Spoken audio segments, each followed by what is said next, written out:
para bapak, para ibu, sedaya jamaah ingkang hadir, ingkang tansah kula mulyakaken.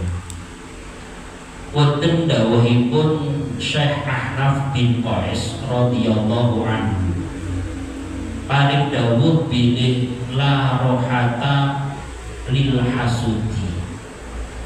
Terus ketika enten tiyang niku kok duweni sifat hasud, kok wonten tiyang niku duweni sifat dreki, iri, ngoten niku dipun dawono la rohata. Tiyang niki boten bakal iso ngrasakno penak.